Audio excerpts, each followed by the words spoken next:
नमस्कार मित्रों, शारीरिक, मानसिक और आर्थिक समस्याओं से जूझते हुए इस संसार में पूजा अर्चना बहुत महत्वपूर्ण स्थान रखती है। भारतीय संस्कृति में दिन का शुभारंभ ही पूजा और अर्चना से होता है। चाहे व्यापारी हो, चाहे विद्यार्थी हो, चाहे गृहस्थी हो, नित्य प्रातःकाल जब तक पूजा नहीं होती तब तक मन में शांति नहीं होती है। नित्य अर्चना किस प्रकार से की जाए, इसके तो बहुत सारे विधि विधान हैं। वैसे प्रभु तो भावों के भूखे होते हैं, उनको तो अपने भाव समर्पित कर दें तो वो प्रसन्न होते हैं। लेकिन कैसे जप किया जाए? प्रातःकाल पूजा अर्चना में कि जैसे घी जलाते हैं तो घी का दीपक जलाते हैं, तो घी का दीपक तो हमेशा अपने देवता के, अपने आराध्य के दक्षिण दिशा में रहना चाहिए और तेल का दीपक हमेशा बाएं दिशा को रहना चाहिए। दीपक न जलाएं तो अगरबत्ती जला देनी चाहिए। अगरबत्ती बांस की नहीं जलानी चाहिए, क्योंकि बांस की अगरबत्ती में जो बांस होता है वो बांस शुभ नहीं माना जाता है। इसलिए धूप बत्ती जलाएं तो ज़्यादा अच्छा है। हाँ, अब ये है समस्या कि जब हम जप करें, प्रातःकाल पूजा करें, तो उस समय यदि किसी की चूक गई या किसी तरह से पूजा करने में कहीं कोई चूक हो गई, देरी से उठे और पूजा नहीं कर पाए, तो दिन भर अशांति रहती है। पूजा जल्दी जल्दी करी तो वहाँ पर भी अशांति में पूजा होती है, वो भी ठीक नहीं होती। कई बार उठते ही तनाव हो जाता है, अरे पूजा करनी है, 1 घंटे पाठ करना है। पाठ, पूजा, जप बहुत शांति से और प्रसन्नता से करना चाहिए।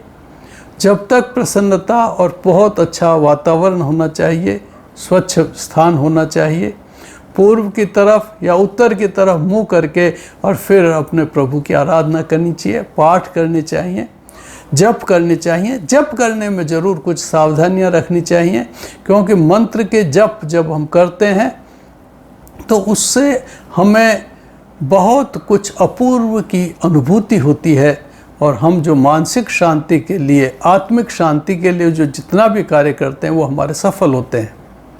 ये किस प्रकार से जप करने चाहिए, इसके सामान्य से प्रयोग हमें आज जान लेने चाहिए। वैसे तो प्रातःकालीन पूजा की बहुत बड़ी विधि है, बहुत बड़े विधान हैं, जिनको बहुत लंबे समय में बताया नहीं जा सकता।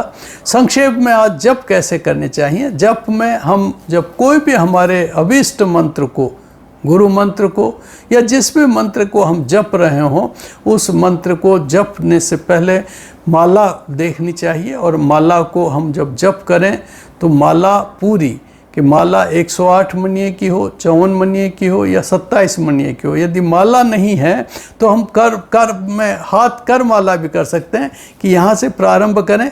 ये 1 2 3 4 5 6 7 8 9 10, इस प्रकार से 10 बार जप कर लिया, फिर अगेन यहीं से दोबारा यहीं से प्रारंभ करें।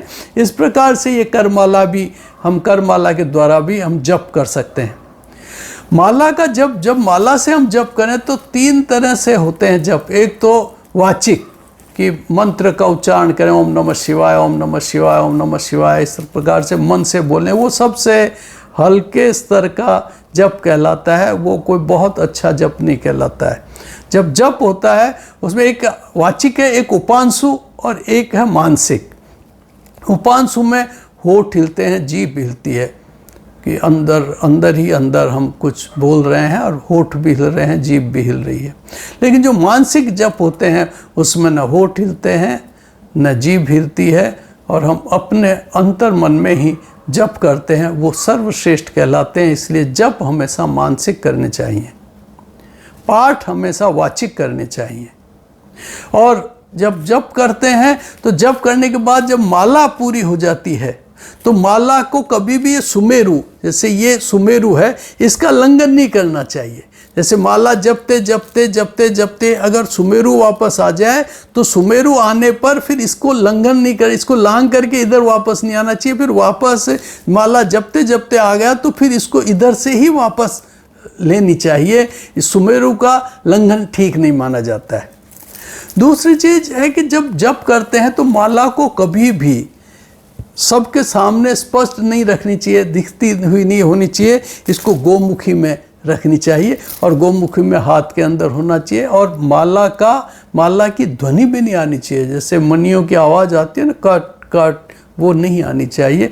बड़े शांति के साथ में जप करने चाहिए।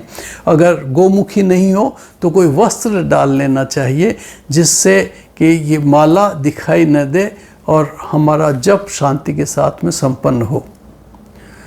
जप करने के बाद में फिर ये माला अपने आराध्य को समर्पित कर देनी चाहिए। हम जब अनुष्ठान करते हैं, पूजा करते हैं, तो अपने इष्ट को, किसी भी मंत्र को हम सिद्ध करके, उसके कई सारे प्रकार हैं, लेकिन नहीं भी हो तो गुरु के द्वारा दिया हुआ कोई मंत्र हो तो उसका जप करना चाहिए। आज हम मानसिक दृष्टि से, आर्थिक दृष्टि से, पारिवारिक दृष्टि से सुख, शांति और समृद्धि के लिए कुछ सामान्य से प्रयोग, सामान्य से मंत्र आज हम आपके साथ साझा करना चाहेंगे।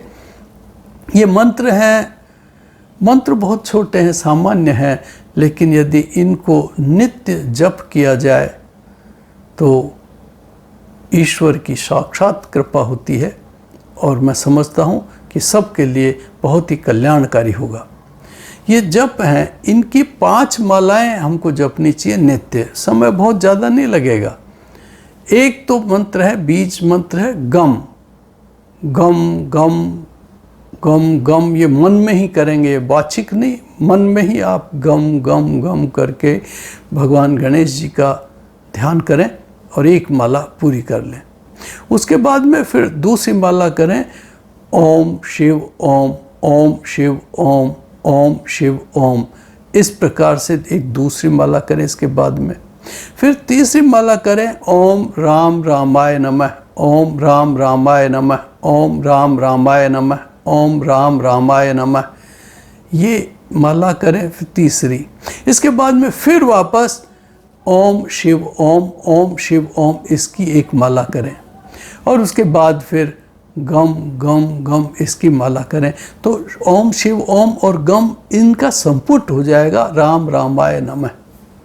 गणेश जी की, शिव जी की और राम की, राम परम ब्रह्म है, इनकी आराधना के लिए इनका जप इस प्रकार से कर लिया जाए तो ये कुछ समय बाद स्वप्न में कुछ ऐसी अनुभूतियाँ होती हैं, ऐसे चमत्कार होते हैं जो हमारे लिए, परिवार के लिए, समाज के लिए और विश्व के लिए कल्याणकारी होते हैं।